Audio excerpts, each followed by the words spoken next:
I'm Tim Carter from AsktheBuilder.com, and this is another video about the bathroom remodel project. And you can see I made some progress. I got the drywall off this wall, and it wasn't that hard.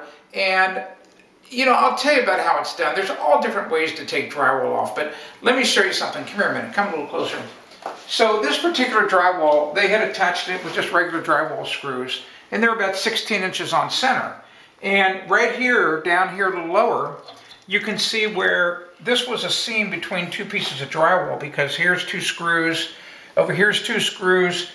So I kind of knew that's how they had put it in, and all you have to do is just take I took a pry bar and I just kind of made a slot and chopped a little slot across the top to where I could get my hands in. And if you just do that above where the screws are, I found out where the screws were, what happens is you can kind of tug on the drywall and get it off in pretty big sheets, you know, like 16 inches by about 3 feet long. And you don't have to be beating it all up into little chunks. So that's exactly what we did. We got some really big pieces and maybe some small ones like this, but it only took me about 20 minutes to strip this entire wall. So that's not bad. I'm going to use my impact driver to save my wrist to pull these screws out. In other words, just it looks like a drill, and you just put a Phillips bit in it and zip, zip, zip, zip, zip. I'm going to unscrew all these screws and get them out of here. Probably might even save them, because you can reuse them when we go to put the new drywall up. What I want to talk about now is up above, there is a false ceiling up there. And what that's for is there is all types of plumbing up there for an upstairs bathroom, and they had to drop the ceiling for that.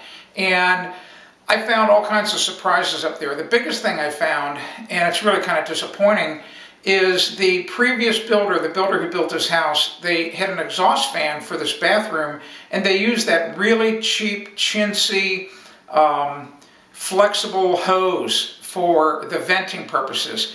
And then they used duct tape to hold it up on one of the studs. Well, guess what? The duct tape failed, which I know it would do. I mean, that's why you just never want to use it. So the whole pipe sagged, and it collected water in it. So it just was really an inferior design. So number one, don't use that crappy, flexible venting hose. Use solid 4-inch pipe, and never use duct tape to hold anything up that's going to be hidden by drywall, because the adhesive is going to fail at some point, and then whatever you held up with it's going to fall down. So don't do that. So always use proper hangers, use metal banding. I don't care what it is. Just don't use duct tape. All right, we're going to show some more video here really soon as I get more demolition work done. Let me show you this last thing though. So the backer for the tile inside the shower, this is cement board. So that's going to be kind of, now that we've got the drywall up this side, it's going to be easy to tap this with a hammer or a block of wood from this side to get this off. This is going to come off in bigger sheets, no doubt about that at all. So you'll see that as we start to take it out. I'm Tim Carter for AsktheBuilder.com. If you want to discover more home improvement tips, go to AsktheBuilder.com.